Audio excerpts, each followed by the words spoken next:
Style ಆಗಿ ಹೊಗೆ ಬಿಡೋ ಪಾನ್ ತಿಂತಾರಲ್ಲ ಅದೇನೋ ಅಂಥವೆಲ್ಲ ತಿನ್ನೋಕ್ಕೂ ಮುಂಚೆ ಸ್ವಲ್ಪ ಹುಷಾರು. ಸ್ವಲ್ಪ ಯಾಮಾರಿದ್ದಕ್ಕೆ ಇಲ್ಲಿ ಬಾಲಕಿಯೊಬ್ಬಳು ಆಸ್ಪತ್ರೆ ಸೇರಿದ್ದಾಳೆ.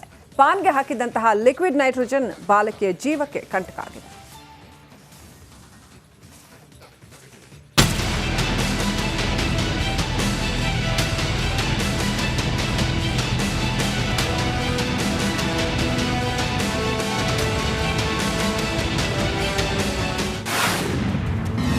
ಸ್ಮೋಕಿ ಫುಡ್ ತಿಂದಿದ್ದೇ ತಪ್ಪಾಯಿತು.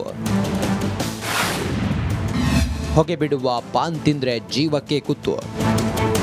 ಮಾತು ಬಲ್ಲವನಿಗೆ ಜಗಳ ಇಲ್ಲ, ಊಟ ಬಲ್ಲವನಿಗೆ ರೋಗ ಇಲ್ಲ.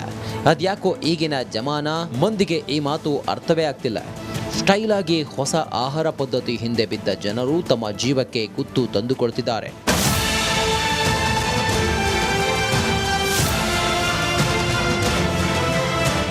ಅದೇ ರೀತಿ HSR ಲೇಔಟ್ನಲ್ಲಿ ಲಿಕ್ವಿಡ್ ನೈಟ್ರೋಜನ್ ಪಾನ್ ತಿಂದ 12 ವರ್ಷದ ಬಾಲಕಿ ಆಸ್ಪತ್ರೆ ಸೇರಿದ್ದಾಳೆ. ಈ ಬಾಲಕಿ ಹೊಟ್ಟೆಯೊಳಗೆ 6 ಇಂಚು ಭಾಗ ಕೊಳೆತ ಸ್ಥಿತಿಯಲ್ಲಿ ಪತ್ತೆಯಾಗಿದೆ. ಹೊಗೆ ಬರುವ ಪಾನ್ ತಿಂದ ಬಾಲಕಿಗೆ ಹೊಟ್ಟೆ ನೋವು ಕಾಣಿಸಿಕೊಂಡಿದೆ. ನಂತರ ಆಸ್ಪತ್ರೆಗೆ ತೆರಳಿದ ಬಾಲಕಿಯನ್ನ ತಪಾಸಣೆ ನಡೆಸಿದಾಗ ಹೊಟ್ಟೆಯೊಳಗಡೆ ಲಿಕ್ವಿಡ್ ನೈಟ್ರೋಜನ್ ಸೇರಿದ್ದು ಪತ್ತೆಯಾಗಿದೆ. ಇದೀಗ ಆಪರೇಷನ್ ಮಾಡಲೇಬೇಕಾದ ಸ್ಥಿತಿ ನಿರ್ಮಾಣವಾಗಿದೆ. ಹೀಗಾಗಿ ಇಂತಹ ಆಹಾರವನ್ನ ಸೇವಿಸಬೇಡಿ ಅಂತ ವೈದ್ಯರು ಸಲಹೆ ನೀಡಿದ್ದಾರೆ. ಯಾವುದೇ ಸ್ಮೋಕ್ ರಿಲೇಟೆಡ್ ಐಟಮ್ಸ್ ತೊಗೊಳೋದಿಲ್ಲ. ಇದು ಬರೀ ಸ್ಮೋಕ್ ಪ್ಯಾನ್ ವಿಷಯ ಆಯಿತು. ಆ್ಯಕ್ಚುಲಿ ಸ್ಮೋಕ್ ಬಿಸ್ಕೆಟ್ ಇದೆ, ಸ್ಮೋಕ್ ವೇಫರ್ಸ್ ಇದೆ, ಸ್ಮೋಕ್ ಐಸ್ ಇದೆ, ಸ್ಮೋಕ್ ಡ್ರಿಂಕ್ಸ್ಗಳಿವೆ. ಸೊ ಎಲ್ಲ ಸ್ಮೋಕನ್ನು ಅವಾಯ್ಡ್ ಮಾಡೋದು ಒಳ್ಳೆಯದು. ಯಾಕೆಂತಂದರೆ ಎಲ್ಲದಕ್ಕೂ ಲಿಕ್ವಿಡ್ ನೈಟ್ರೋಜನ್ ಯೂಸ್ ಮಾಡಿರ್ತಾರೆ. ಸೊ ಆ ಒಂದು ಭಾಗ ಹೊಟ್ಟೆ ಒಡೆ ಹೋಯಿತು ಅಂತಂದರೆ ಗ್ಯಾರಂಟಿ ತೊಂದರೆ ಆಗತ್ತೆ. ಲಿಕ್ವಿಡ್ ನೈಟ್ರೋಜನ್ ಸೇವನೆ ಸರಿಯಲ್ಲ ಅಂತ ಬ್ಯಾನ್ ಮಾಡಲಾಗಿದೆ. ಯಾಕಂದ್ರೆ ನೈಟ್ರೋಜನ್ ಮಿಶ್ರಿತ ಆಹಾರದಿಂದ ಜಠರದ ಮೇಲೆ ನೇರ ಪರಿಣಾಮ ಬೀರುವ ಸಾಧ್ಯತೆ ಇದೆ. ಹೊಟ್ಟೆ ನಡಿ ಈಗ ಶುರು ಮಾಡೋಣ.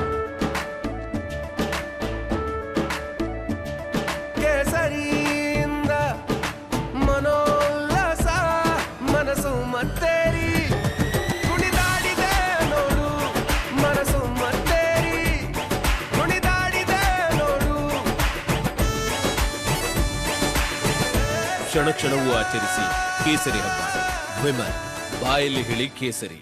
ಜಠರದ ಮೇಲೆ ಅಡ್ಡ ಪರಿಣಾಮ, ಸಾವು ಸಂಭವಿಸುವ ಸಾಧ್ಯತೆ ಇದೆ ಅಂತ ಹೇಳಿ ಆಹಾರ ಸುರಕ್ಷತಾ ಇಲಾಖೆ ತಿಳಿಸಿದೆ. ಲಿಕ್ವಿಡ್ ನೈಟ್ರೋಜನ್ ಆಹಾರ ಬಳಸುತ್ತಿರುವವರ ಮೇಲೆ ಕ್ರಮಕ್ಕೆ ಆದೇಶಿಸಿದ್ದು, ಆಹಾರದಲ್ಲಿ ನೈಟ್ರೋಜನ್ ಬಳಕೆ ಮಾಡಿದರೆ 10 ಲಕ್ಷ ದಂಡ, ಜೀವಾವಧಿ ಶಿಕ್ಷೆ ವಿಧಿಸಲಾಗುತ್ತೆ.